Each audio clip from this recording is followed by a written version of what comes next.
The two brothers searched every mountain, forest, and riverbank, calling Sita's name aloud, but all in vain, and they did not so much as find a clue anywhere. Baffled and grief-stricken, Ram cried out against the river Godavari, against the gods, and against the 5 elements.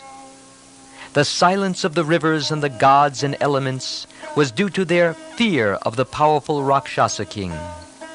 A herd of deer, however, moving southwards, seemed to indicate to Ram and Lakshman that they too should travel in the same direction. They did so and, after a time, found some flowers scattered on the way. Ram at once recognized the flowers and cried excitedly, "These are the very flowers I gave her. They must have fallen from her hair." His grief and anxiety grew greater, and he sobbed aloud, fearing the worst for Sita. They searched the forest all around the spot where they found the flowers. They noticed the marks of a Rakshasa's big feet and little footprints, which they knew were Sita's. They found some gold beads, split from Sita's jewels. Ram cried again, "Look! The Rakshasa has been chasing her like a beast of prey to tear her tender flesh." Then they saw several fragments of a chariot and great clots of blood, as also royal headgear and jewels scattered on the ground. They wondered what these things could mean. Soon they came upon a large bow broken, a flag torn, and armor crushed. A little later they saw the dead bodies of a charioteer and of mules. It was clear that a vehement battle had been fought on that spot. Ram groaned. "Oh, 2 powerful Rakshasas must have struggled here, each claiming the sole right to eat Sita."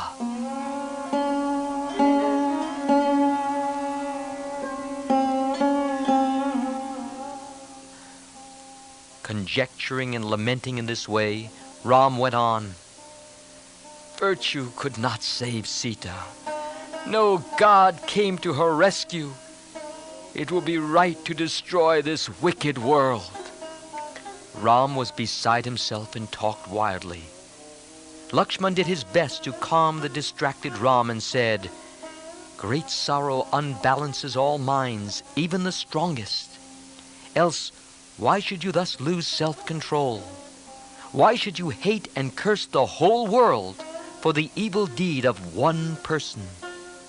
How often have you, my brother, calmed my anger and led me on the right path? But now a great grief has upset your mind, and it is the turn of the younger brother to give courage and counsel and patience to the elder and restore him to his natural heroism.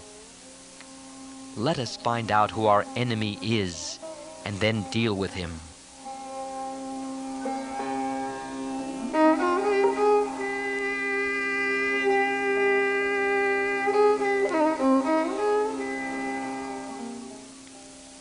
With such loving words, Lakshman sought to give courage and consolation, and both of them walked on. They had not proceeded far when they saw Jatayu, bloody and mutilated, unrecognizable, lying on the ground. At first Ram thought it was some Rakshasa disguising himself to deceive them, and wild with anger cried, "Look! There is the Rakshasa who has eaten Sita!"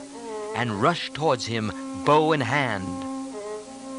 Then, raising his ruffled and gory head with great pain, Jatayu spoke in a feeble voice that was struggling against death. "Do not kill me, dear Ram, for I have but a few moments more to live. The dear princess you are searching for has been carried off by Ravan, and he could do so only by first robbing me of my life. Seeing Sita in his fleeing chariot in the air, I intercepted it. I gave him battle. dragged down his bow, smashed his chariot, killed his charioteer. The marks of my last great fight you can see all around this place. I did my best. How I wish it were better for your sake.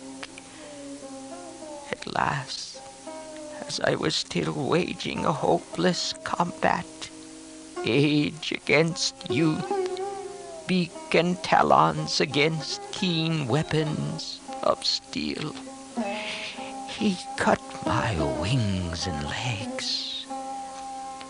And as I fell, wounded to death, he lifted Sita and flew with her into the sky in a southern direction.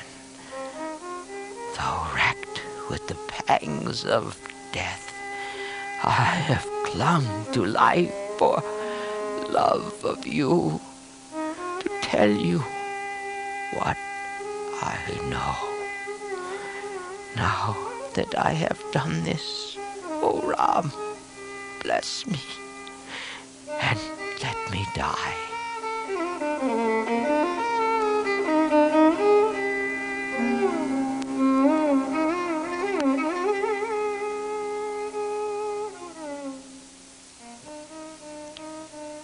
Tears flowed from Ram's eyes as he listened to Jatayu's tale.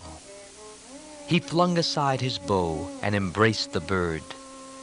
The prince's sorrow knew no bounds. They lamented loudly, rolling on the ground. I am the most unhappy man alive, Lakshman. Giving up the kingdom, I came to the forest, and here I have lost my Sita. This Jatayu, who is like a second father to us, has laid down his life for my sake. Why, if I fell into a fire, I fear my bad luck would even put the fire out. If I fell into an ocean, I fear it would dry it up. What a terrible sinner I am, Lakshman. Who knows, one day I might lose you too. Embracing Jatayu, he said, Oh, my father, did you really see Sita? But Jatayu lay speechless on the ground.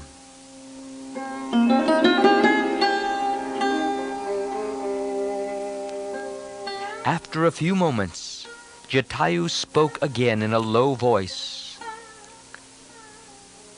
Be not afraid, Ram.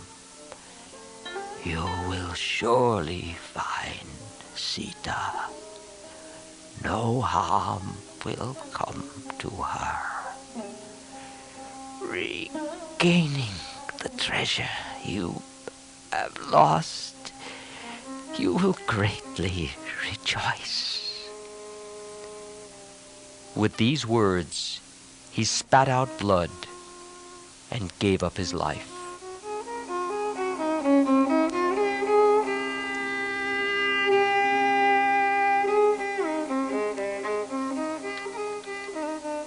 Lakshman, gather some dry wood, and I shall light the fire. We could not perform our father's funeral ceremony, so let us do it for this father, who gave up his life for us. The princes chanted holy invocations as they poured water for the departed spirit. O King of the birds, may you enjoy all the bliss of the devotees who have performed great penance. May you enjoy the bliss of those who have made great gifts of land. May you enjoy the bliss of those who fight heroically in the field of battle. May the bliss of all good people be yours. After the ceremony, Ram appeared steadier and stronger in mind.